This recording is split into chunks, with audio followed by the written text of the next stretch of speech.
Hi guys, how's it going? We are here today to talk about epistemology. The article we're talking about in this video is Love and Knowledge, Emotion in Feminist Epistemology. This article was written by Allison Jaggar, no relation to Mick, and it is an important article in my mind. It really is largely a response to 2,000 years of epistemology being done by white men.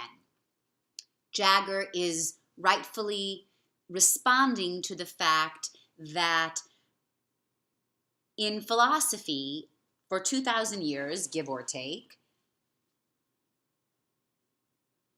white man was given the position of making claims and decisions about knowledge and reason and certainty. And she is very clear that we rethink this priority given to reason, which was also associated with men. So that is basically what she is doing in the article. In the introduction, she talks about, the very first sentence, within the Western philosophical tradition, emotions have usually been considered potentially or actually subversive to knowledge. Not just that they were bad or shouldn't be considered, but they were actually subversive to knowledge. They would make it worse. She says, from Plato until the present, with few notable exceptions, reason rather than emotion has been regarded as the indispensable faculty for acquiring knowledge. I think this is not a surprise to us. Often we hear people say, you should not, don't consult your emotions. If you listen to your emotion, it's going to lead you down the wrong path. We need to use reason, etc. So this was also the case philosophically, epistemologically speaking, when we were interested as philosophers, interested in acquiring knowledge. The thing that was focused on, the faculty that we should use, was always thought to be reason. And emotion was thought to be bad, right? Was thought it was going to subvert our knowledge. She says it really goes beyond that, because it's not just that reason was thought to be better than emotion, but it was that reason then became associated with certain things and emotion with other certain things, and the certain things that emotion was associated with, one of which was female, was given a lesser status in the world, in society, in academia, in the pursuit of knowledge, for sure. So she says, not only has reason been contrasted with emotion, but it has also been associated with the mental, the cultural, the universal, the public, and the male. Whereas emotion has been associated with the irrational, the physical, the natural, the particular, the private, and of course, the female. This is actually a really interesting point, and later on in this semester, we are going to read an article by a woman named Sherry Ortner, and she is going to make a similar observation. So if we can all remember this connection between the Jaggar and the Ortner, I think we might find that interesting to look back on when we get there.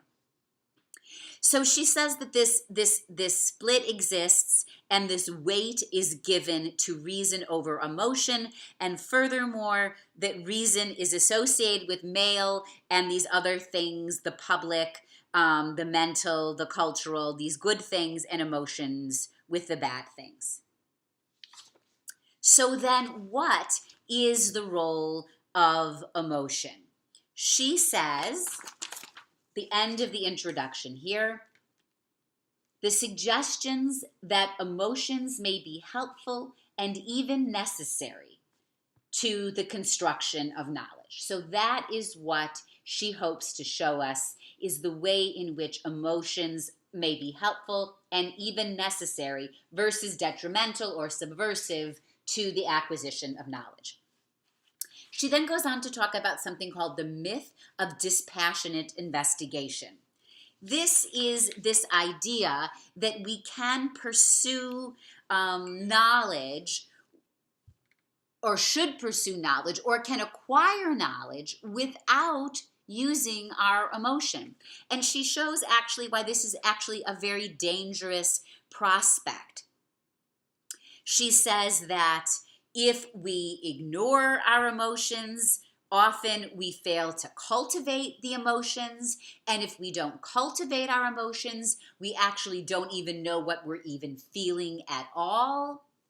She says that emotions actually can teach us important things like fight or flight. They give us indications of things which, if we ignored, we would be missing major clues. So she really believes that emotions are an important part of life and an important attribute to cultivate, not to mention the role she thinks they ought to play in the acquisition of knowledge. Okay, so she talks about this myth of the dispassionate investigation. She says at the bottom of 183, therefore, rather than repressing emotion in epistemology, it is necessary to rethink the relation between knowledge and emotion and construct conceptual models that demonstrate the mutually constructive rather than oppositional relation between reason and emotion. Okay, then the section is the ideological function of the myth, where she talks about, again, Western tradition and the way in which emotion has typically been seen.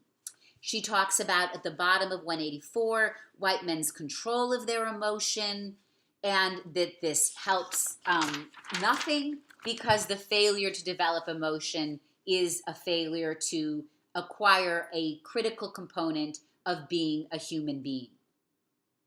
Moreover, she says, right, this is 185, paradoxically, men's lacking awareness of their own emotional responses frequently results in their being more influenced by their emotion than less, right? Which is sort of an ironic thing.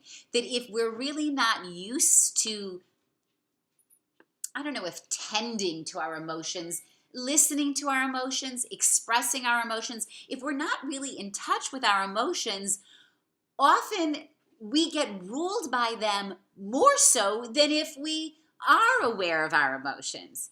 I often talk about this with my kids, just simply knowing that you're feeling a certain way is good to notice, even if that is, oh, I happen to notice that I'm feeling hungry right now. Perhaps that's why I'm crabby. Or I happen to notice that I'm really tired right now. Maybe that's why I'm crabby. Or I happen to know that I'm feeling super duper stressed about some schoolwork. I bet that's what's going on. So being aware of this whole emotional part of ourselves is tremendously important. And if we're not aware, we will often act in rash ways, make bad decisions, because we're really acting as a response to the emotion that we don't even know is going on because we're so used to trying to ignore the emotion. So that's a sort of secret little thing that she thinks might also be going on. Furthermore, she thinks there are certain emotions that are particularly important to listen to, and those are emotions that she calls outlaw emotions. So there is a section of the paper, it starts around 186, and then she has a whole section on 187 called Outlaw Emotions and Feminist Theory. So outlaw emotions are emotions that are different from what the dominant class experience. The dominant class would be white men. So outlaw emotions are, for the most part, emotions that cannot be experienced by that group of people. Outlaw emotions are the emotional responses that we're, quote unquote, not supposed to have. This is sometimes a difficult concept to get across. So, here's a few examples that she gives. One is the reaction to a racist joke. If you are in a group of people and somebody tells a joke that you consider to be racist or offensive, the dominant cultural class or the dominant social class might say, oh, you should just laugh. This is just a joke. It wasn't meant to be offensive. You're so uptight. It's just a joke. Could you just laugh at it? Well, I didn't think it was funny. So that's an outlaw emotion. If someone, probably a woman, is walking down the street and she's whistled at, or a comment is made to her like, hey, you look good. Or even just the other day when I was at school, my office mate, who is a female, a student of hers walked in. It was a male student. My office mate is a female. The male student commented twice on the appearance of my office mate. You look really nice today. You look really nice today. Well, perhaps this person meant that as a compliment, but it's kind of creepy. And so my office mate's emotional response, which is that kind of, ew, why is my student telling me I look nice? That's creepy, is in a way an outlaw emotion. Because on the one hand, oh, he was just giving you a compliment. But if it didn't feel like a compliment, maybe there's something else going on.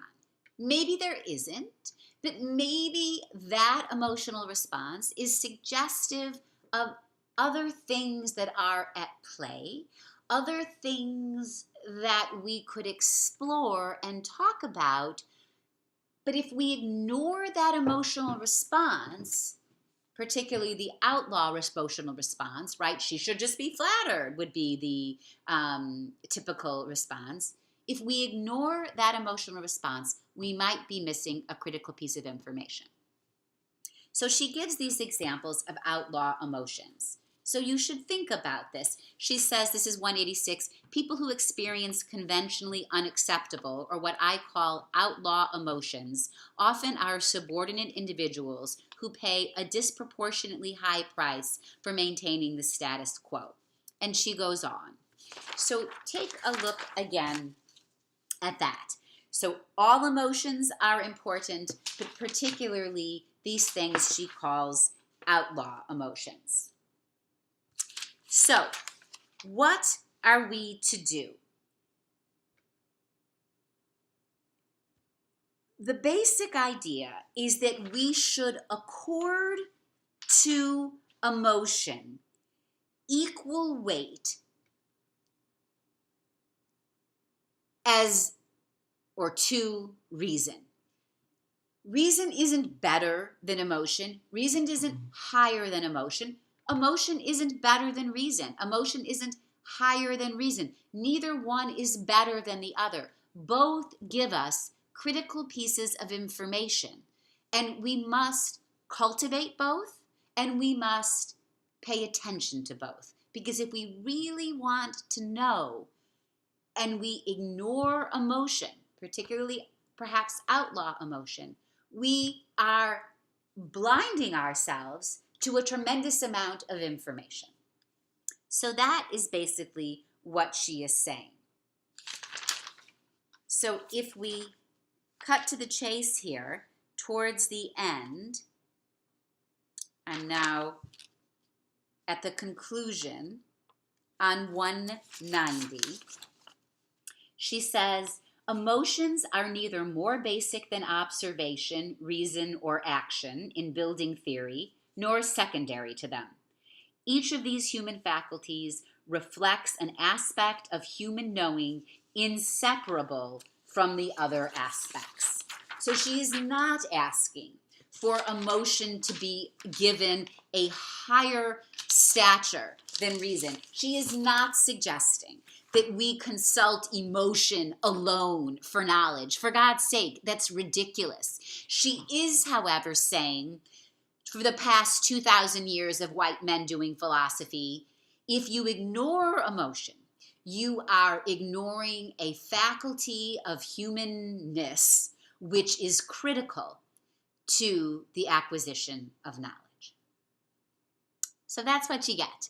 I hope this made sense. I hope it was interesting. And I hope you find it useful in understanding Jaggar. It's always nice to hear from you guys. Hope things are good. Talk to you soon. Bye.